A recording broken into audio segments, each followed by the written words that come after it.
Epístola do Apóstolo Paulo aos Hebreus, capítulo 1.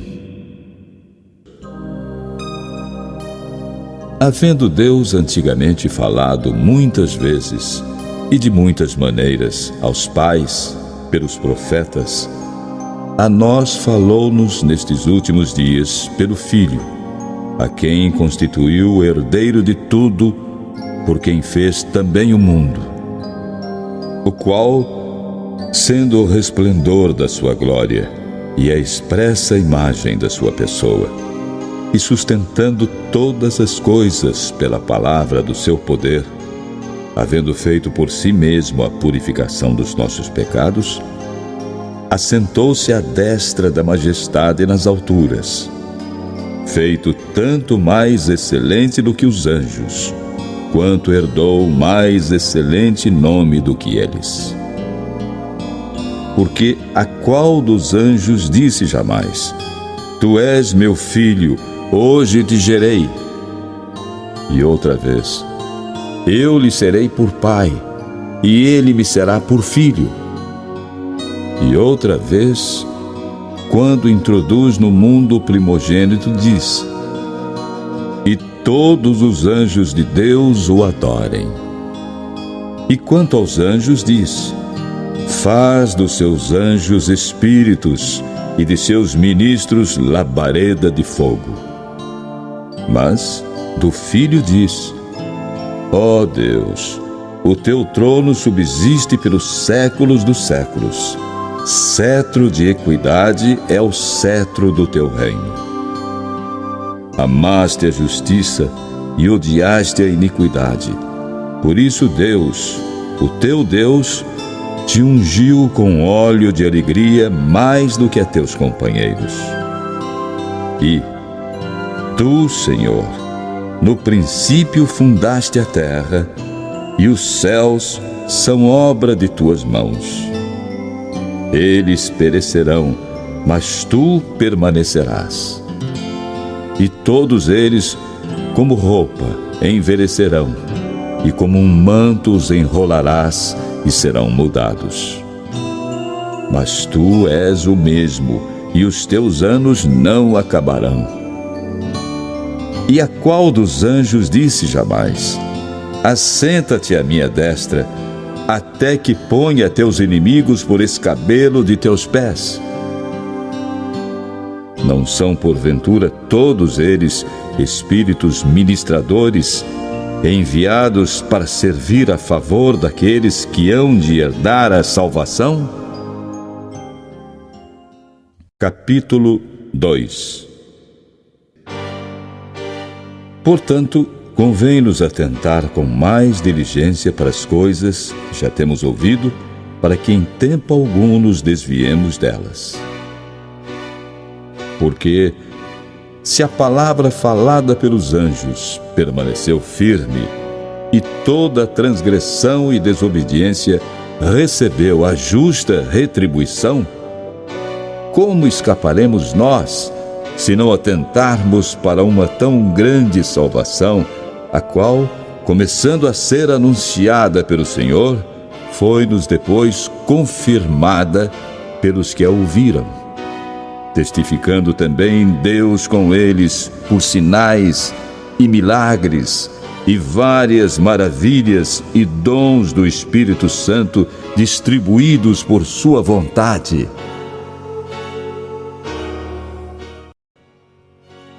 Porque não foi aos anjos que sujeitou o mundo futuro de que falamos, mas em certo lugar testificou alguém, dizendo: Que é o homem para que dele te lembres?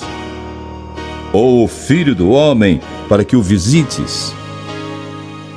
Tu o fizeste um pouco menor do que os anjos. De glória e de honra o coroaste, e o constituíste sobre as obras de tuas mãos. Todas as coisas lhe sujeitaste debaixo dos pés. Ora, visto que lhe sujeitou todas as coisas, nada deixou que lhe não esteja sujeito.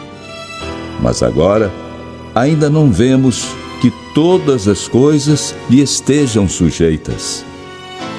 Vemos, porém, coroado de glória e de honra, aquele Jesus que fora feito um pouco menor do que os anjos, por causa da paixão da morte, para que, pela graça de Deus, provasse a morte por todos. Porque convinha que aquele para quem são todas as coisas, e mediante quem tudo existe, trazendo muitos filhos à glória, consagrasse pelas aflições o príncipe da salvação deles.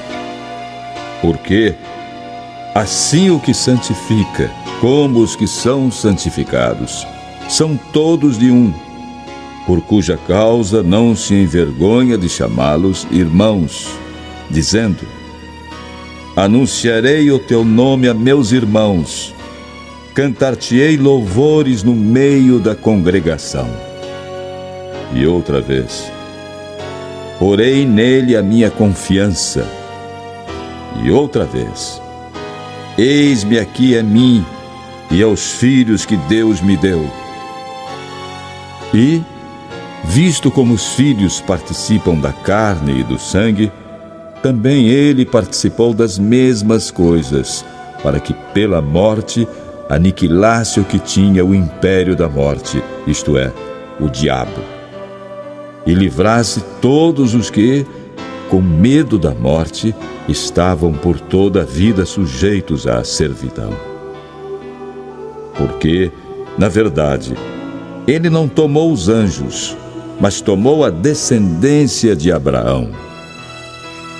Por isso convinha que em tudo fosse semelhante aos irmãos, para ser misericordioso e fiel sumo sacerdote naquilo que é de Deus, para expiar os pecados do povo. Porque naquilo que ele mesmo, sendo tentado, padeceu, pode socorrer aos que são tentados. Capítulo 3.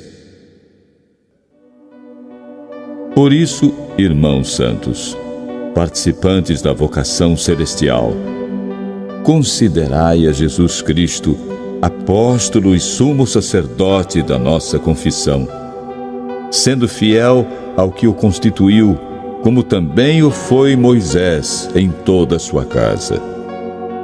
Porque ele é tido por digno de tanto maior glória do que Moisés, quanto maior honra do que a casa tem aquele que a edificou.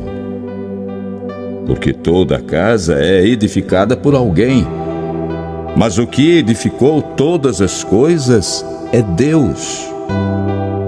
E, na verdade, Moisés foi fiel em toda a sua casa, como servo, para testemunho das coisas que se haviam de anunciar. Mas Cristo, como filho, sobre a sua própria casa, a qual casa somos nós, se tão somente conservarmos firme a confiança e a glória da esperança até ao fim.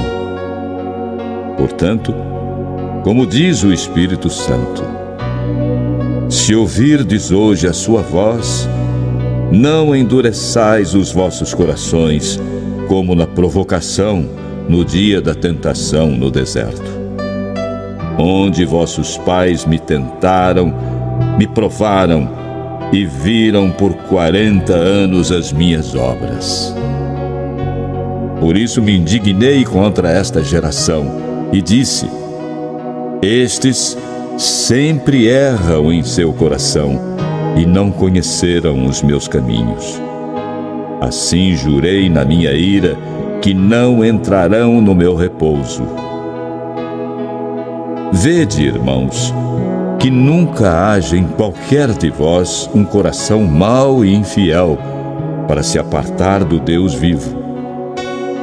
Antes, exortai-vos uns aos outros todos os dias, durante o tempo que se chama hoje, para que nenhum de vós se endureça pelo engano do pecado, porque nos tornamos participantes de Cristo se retivermos firmemente o princípio da nossa confiança até ao fim. enquanto se diz: hoje, se ouvirdes a sua voz, não endureçais os vossos corações como na provocação. Porque, havendo-a alguns ouvido, o provocaram, mas não todos os que saíram do Egito por meio de Moisés. Mas com quem se indignou por 40 anos? Não foi porventura com os que pecaram, cujos corpos caíram no deserto? E a quem jurou que não entrariam no seu repouso, senão aos que foram desobedientes? E vemos que não puderam entrar por causa da sua incredulidade.